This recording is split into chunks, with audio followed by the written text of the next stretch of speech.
सभी को राम राम।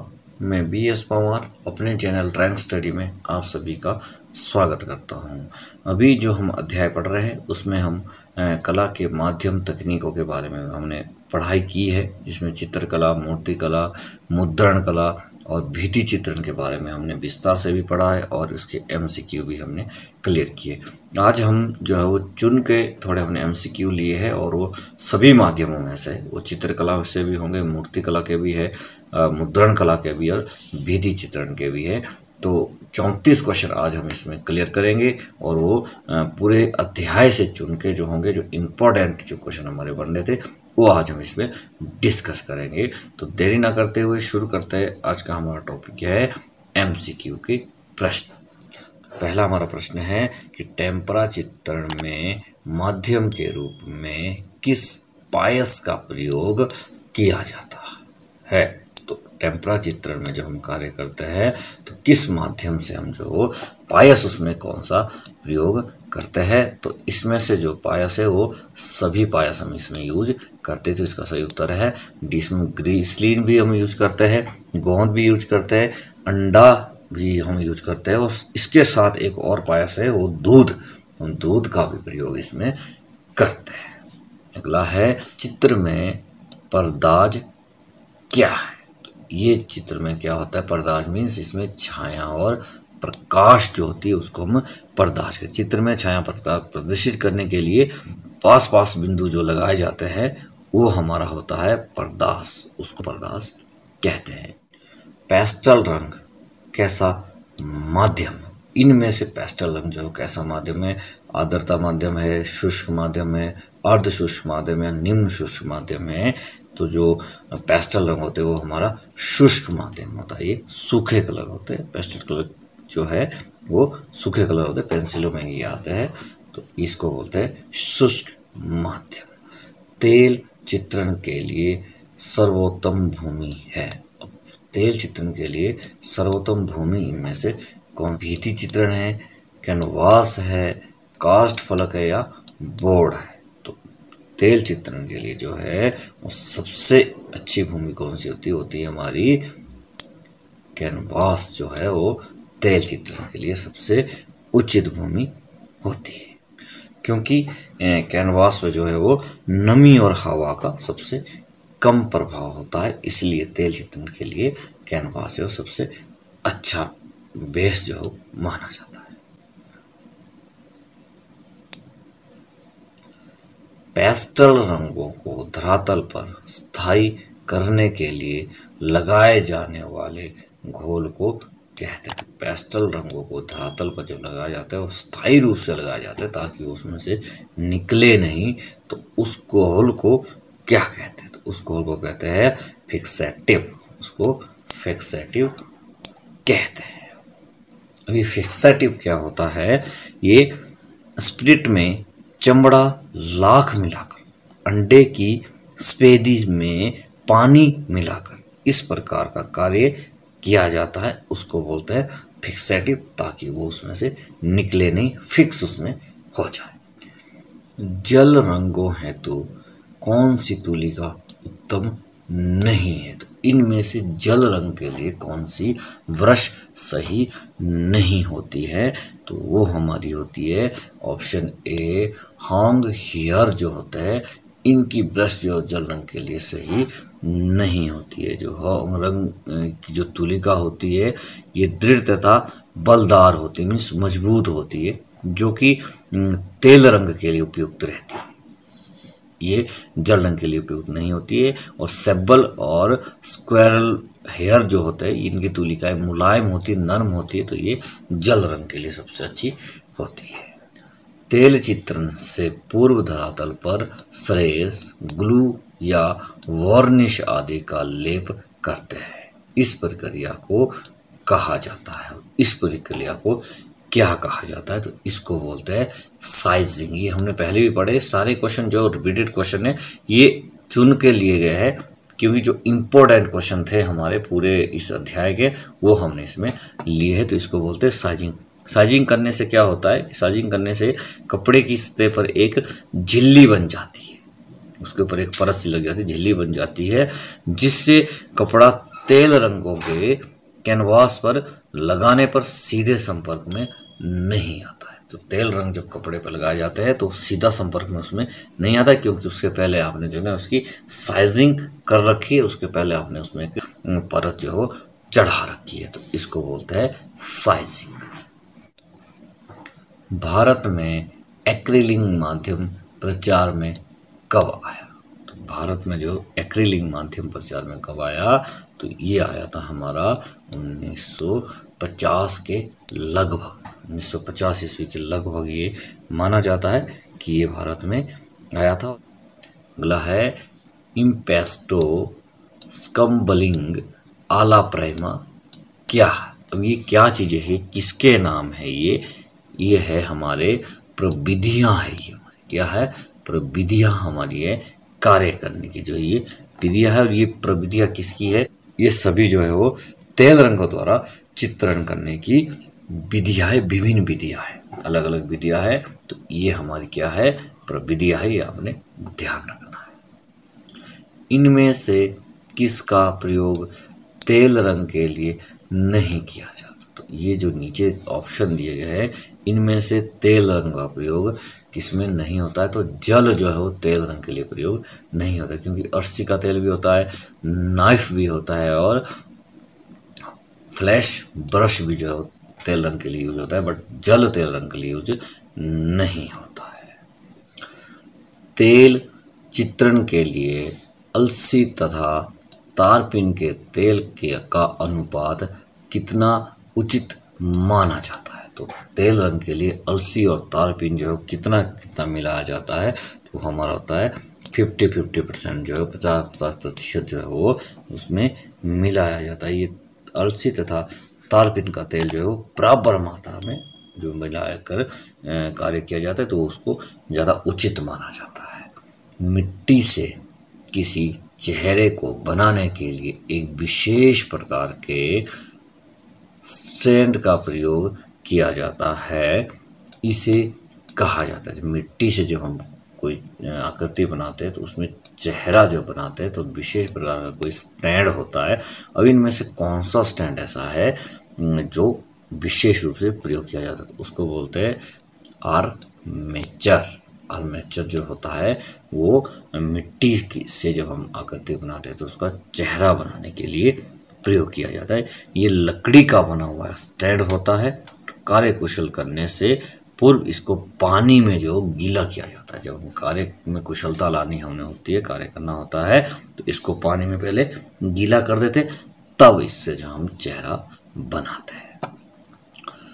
टेराकोटा के लिए मिट्टी में और क्या मिलाया जाता है? जब टेराकोटा में हम कार्य करते हैं तो मिट्टी में और क्या मिलाया जाता है? तो मिट्टी में बालू मिलाया जाता है। ये पहले भी हमने डिस्कस किया है। और बालू कितना मिलाया जाता है? तो इसकी जो रेशो होती है वो आप नोट कर सकते हैं। इसमें 60% जो चिकनी मिट्टी रहती है और 40% इसमें जो है वो बालू मिलाया जाता है। इससे क्या होता है? इससे जो है वो टेराकोटा चटकता नहीं है, फिर मतलब उसमें दरारें नहीं आती है और अच्छे से आप उसमें कार्य कर सकते हैं। किस माध्यम में मूर्ति को अंदर से खोखला रखा जाता है? तो ऐसा कौन सा माध्यम है जिसमें मूर्ति को अंदर से खोखला रखा जाता है? तो ये हमारा होता है टेराकोटा माध्यम होता है। इसमें क्या होगा? मूर्ति को अंदर से खोखला रखा जाता है। नाइट्रिक एसिड और सल्फ्यूरिक एसिड का प्रयोग किस पर रंग करने के लिए किया जाता है? तो ये एसिड हम कहाँ यूज करते हैं? ये हमारे होते हैं, इसका ऑप्शन नंबर ए, ब्रॉन्ज में जो है वो इसका प्रयोग किया जाता है। ब्रॉन्ज में रंग एसिड के आधार पर ही होता है। इसमें नाइट्रिक एसिड से ब्रॉन्ज पर नीला रंग आता है। देखो इससे क्या आता है? नीला रंग आता है। इसके अतिरिक्त काला, नीला, भूरा, गुलाबी आदि रंग जो है वो एसिड के प्रभाव से गहरे व हल्के बनते हैं। तो एसिड के प्रभाव से ही इसमें जो कलर को हम लाइट और डार्क बना सकते हैं।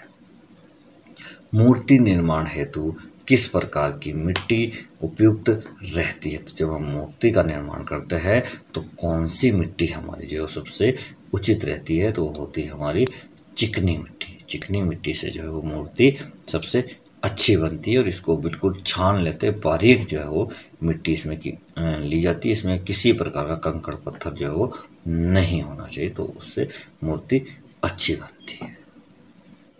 वुड कार्विंग के लिए किस प्रकार की लकड़ी उचित मानी जाती है। तो वुड कार्विंग के लिए जो है वो हमारी कोमल लकड़ी जो होती है वो हमारी उचित मानी जाती है। कोमल में कौन कौन सी लकड़ी आती है, जैसे शीशम है, साल है, सहगिनी आदि कोमल लकड़ियां उचित मानी जाती है। सैंड कास्टिंग की विधि विशेष रूप से संबंधित है। अब सैंड कास्टिंग की विधि जो है विशेष रूप से किस प्रदेश से संबंधित है, तो ये हमारी है राजस्थान से जो है वो इसका सबसे अच्छा संबंध है। राजस्थान की जो कलकत्ता पर आधारित मिनरल सैंड कास्टिंग जो है वो तैयार की जाती है, तो राजस्थान जो है वो इस विधि के लिए सबसे ज़्यादा संबंधित है। कैटलिस्ट, मैट, रेजिन का प्रयोग किस कास्टिंग में किया जाता है। तो ये जो हमारे माध्यम है ये किस में किया जाता है, ये फाइबर कास्टिंग में जो है इसका प्रयोग किया जाता है। फाइबर कास्टिंग में मैट लगाने से पूर्व सांचे में लगाया जाता है। अब फाइबर कास्टिंग में जब मैट लगाया जाता है तो उससे पहले इसमें क्या लगाया जाता है, तो उससे पहले इसमें लगाया जाता है कैटलिस्ट जो है उससे पहले इसमें लगाया जाता है। मैट लगाने से पूर्व जो है सांचे में कैटलिस्ट या हाइनर को बराबर मात्रा में लगाया जाता है तथा रेजिन मिलाकर शीघ्रता से लगाया जाता है। उसके बाद इसमें रेजिन भी लगाया जाता है, पर सबसे ज़्यादा इसमें जो है वो कैटलिस्ट जो है वो लगाया जाता है। अगला है पीओपी की मूर्ति बनाने के लिए किस सांचे मोल्ड का प्रयोग लाभदायक होता है। जब हम पीओपी करवाते हैं, घरों में भी सभी लोग करवाते हैं, तो पीओपी की मूर्ति जब बनाते हैं तो सांचा जो है उसमें कौन सा यूज़ किया जाता है, तो उसमें रबर का सांचा जो है सबसे उचित माना जाता है पीओपी को ढालने के लिए, क्योंकि उसका घोल जो बनाया जाता है उसके घोल को जो है वो सांचे में भर देते हैं और सूखने पर जो है मूर्ति बन जाती है उसमें, तो रबर का सांचा जो है वो सबसे उचित इसके लिए माना जाता है। इंटेग्लियो क्या है। अभी इंटेग्लियो क्या है, ये सारे नाम जो है वो पढ़े हुए हैं हमने, इससे पहले हमने इस पेपर जो है ना MCQ में ये चीज़ें हमने सारी पढ़ी है।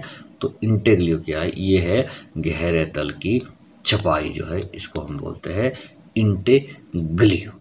अगला है लेटर प्रेस मशीन कितने प्रकार की होती है। तो लेटर प्रेस मशीन जो है वो कितने प्रकार की होती है, वो होती है हमारी 4 प्रकार की। अभी 4 प्रकार की कौन कौन सी होती है आप लिखना चाहें तो लिख सकते हैं। Tread machine, flatter machine, cylinder machine और रोटरी मशीन, ये जो है वो 4 मशीनें होती है लेटर प्रेस मशीनें जो होती है। पोरस सरफेस प्रिंटिंग किस प्रिंटिंग का एक अन्य नाम है। कोई प्रिंटर है, प्रिंटिंग मशीन है जिसको कि पोरस सरफेस प्रिंटिंग भी बोलते हैं, तो एक और नाम क्या है, तो उसको बोलते हैं स्क्रीन प्रिंटिंग। ये हमने पहले पढ़ रखा है, ध्यान आप रखें जब भी हम पढ़ते हैं, तो इसको बोलते हैं स्क्रीन प्रिंटिंग भी इसको बोलते हैं। और इसको एक और नाम दिया जाता है, इसको बोलते हैं सीरीग्राफी मुद्रण भी इसको कहा जाता है। ठीक है, तो ये भी आपने ध्यान रखना है। पोरस सरफेस, स्क्रीन प्रिंटिंग और तीसरा क्या नाम बताया था मैंने आपको, सीरीग्राफी मुद्रण। तो ये तीनों जो है वो एक ही नाम है, एक ही प्रिंटिंग के नाम है। लिथोग्राफी क्या है। तो लिथोग्राफी क्या है, ये हमारा है पत्थर से मुद्रण जब करते हैं तो उसको बोलते हैं लिथोग्राफी। इसको अच्छे से आप नोट कर लें। भारत में लिथोग्राफी द्वारा मुद्रण प्रारंभ हुआ था, तो कौन से सन में भारत में जो है वो लिथोग्राफी का मुद्रण प्रारंभ हुआ था, तो भारत में हुआ था 1800 1822 ईस्वी में जो भारत में लिथोग्राफी मुद्रण जो प्रारंभ हुआ था, और लिथोग्राफी की जो प्रेस है वो सबसे पहले कलकत्ता में लगाई गई थी। तो ये भी आप नोट कर लें कि लिथोग्राफी की प्रेस जो है भारत में कब लगी थी, तो 1822 ईस्वी में, और कहाँ लगी थी, कलकत्ता में जो है वो लगाई गई थी। प्रिंटिंग की किस पद्धति में पहले प्रिंटिंग फ्लेट से रबर ब्लैंकेट रोलर पर स्थानांतरित होती है, तदुपरांत ब्लैंकेट से पेपर पर स्थानांतरित होती है? तो ये कौन सी विधि ऐसी है कि जिसमें सबसे पहले जो है प्रिंटिंग को फ्लैट रबर पर लगाई जाती है, उसके बाद जो है वो प्रिंटिंग जो है पेपर पे आती है?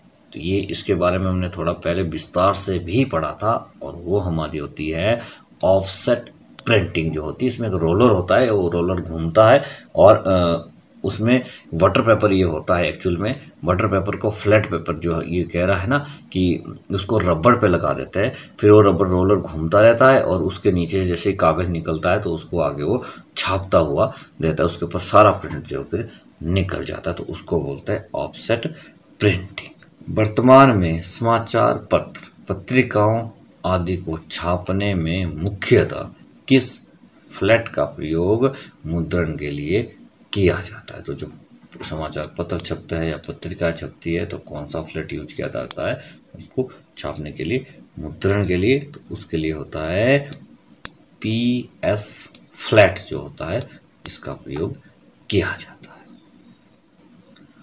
प्लास्टिक की थैलियाँ, दूध और कोल्ड ड्रिंक आदि पैकेज करने के पाउच आदि किस प्रिंटिंग से छापे जाते थे? तो बहुत इंपॉर्टेंट प्रश्न है।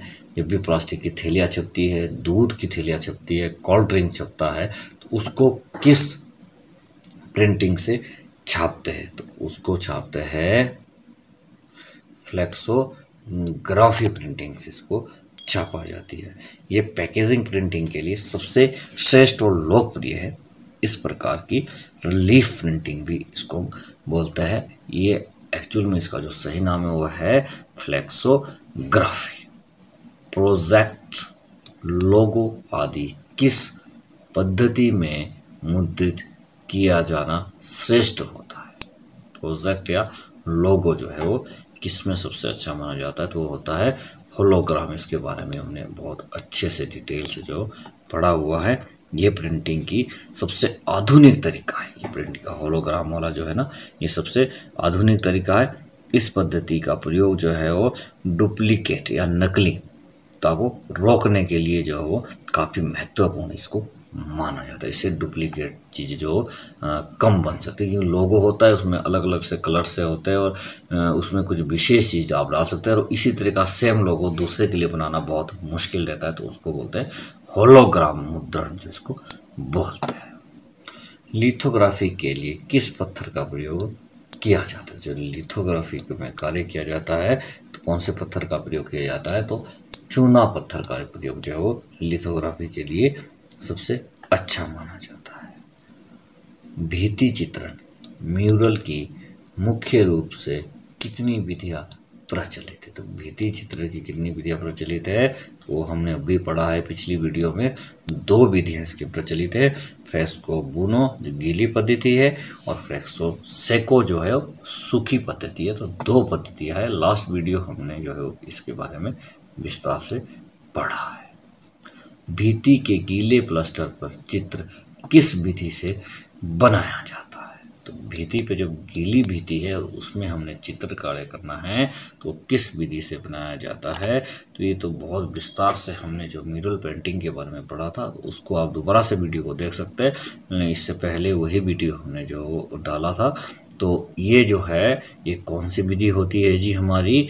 ये होती है हमारी फ्रेस्को बुनो पद्धति होती है, जिसमें हम गीले प्लास्टर पे कार्य करते हैं।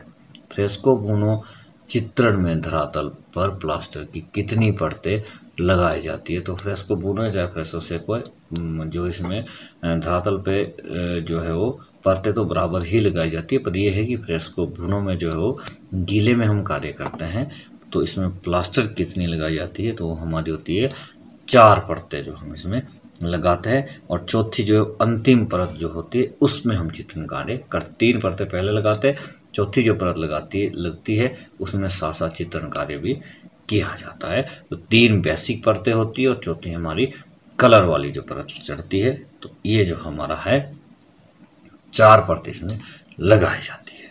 तो ये आज हमारे MCQ के 34 प्रश्न हमने इसमें क्लियर किए हैं।